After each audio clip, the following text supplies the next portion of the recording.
अब यही तो मेरा सवाल है गरिमा जी कि जब आप इस योजना को चला रहे थे और इस योजना का ढिंढोरा भी पीट रहे थे, तो मुझे यह बताइए कि आपने 40% का बोझ एक्स्ट्रा जो है वो राज्यों पे क्यों डाल दिया? आपके पास इतना पैसा नहीं है देश के गरीब मजदूरों के लिए, आपके पास उद्योगपतियों का कर्जा माफ करने के लिए तो पैसा है, आपके पास पोर्ट से लेकर के जमीनें तक उद्योगपतियों को देने के लिए तो है, लेकिन देश के गरीबों के लिए पैसा देने के लिए नहीं है। उनके लिए आप कहेंगे कि राज्य सरकार पैसा दे, वो बोझ आपने राज्य सरकार को डाल दिया। राज्य सरकार पहले से क्या कांग्रेस इस फैक्टर को ओवरलुक कर रही है कि 100 से बढ़ाकर 125 दिन कर दिया ना?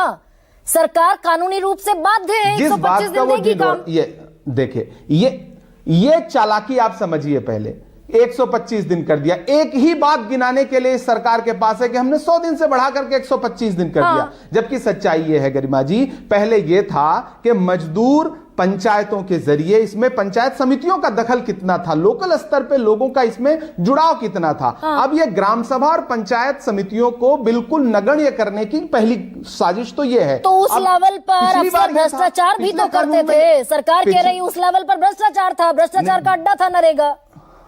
आप भ्रष्टाचार का नाम लेकर के पूरा कानून बर्बाद कर देना चाहते हैं। पहले जो है आप कह रहे हैं कि ग्रामीण स्तर पर, पंचायत स्तर पर भ्रष्टाचार होता था, अब आपके अधिकारी भ्रष्टाचार करेंगे। ये सीधे सीधे भ्रष्टाचार दूर करना आपकी का मंशा नहीं है। आपका मंशा इस कानून को बर्बाद करना है। आपका मंशा महात्मा गांधी का नाम हटा करके अपना एजेंडा थोपना है। और आप ये कह रहे हैं एजेंडा 10 साल बाद याद आया सरकार को। हो रहा है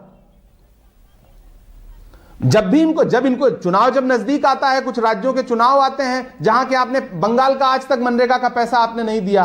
बहुत सारे राज्य हैं जहां आप पैसा देने में देरी करते हैं। जो आपके शासित राज्य हैं वहां तो पैसा समय पर मिल जाता है।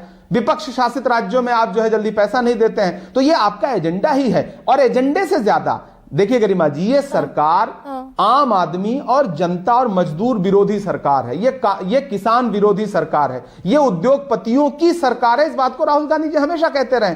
तो आप सारा कुछ, आप जो एजेंडा लेकर के आए हैं, सारे बदलाव जो लेकर के आए हैं, वो आप मजदूरों का हक छीनने के लिए आपके पास 14 घंटे की आप तो ऊपरी सदन में बैठते हैं, आप तो अपर हाउस में बैठते हैं इमरान।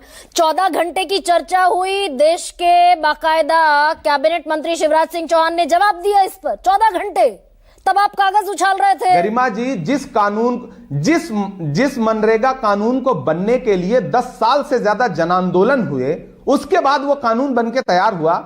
उस कानून को बदलने के लिए आप जो है वो 14 घंटे की बहस में आप पूरा कानून बदल देंगे? आपने कोई व्यापक चर्चा की क्या? तो आपने रात के 1 बजे जब पूरा विपक्ष वॉकआउट कर गया, जब कितने कानून बन गया, बन तो कृषि कानून भी गया था। एक सवाल का जवाब दीजिए, कितने कानून बने? आप दरअसल हुंकार भरते रह गए 370 से लेकर 3 तलाक तक। कितने कानून इस देश में, बीएनएस बन गया भाई इस देश में, भारतीय न्याय संहिता। विपक्षी सांसद बाहर थे, चिल्लाते रह गए, तो ये तो कानून बन गया। आप क्या करेंगे?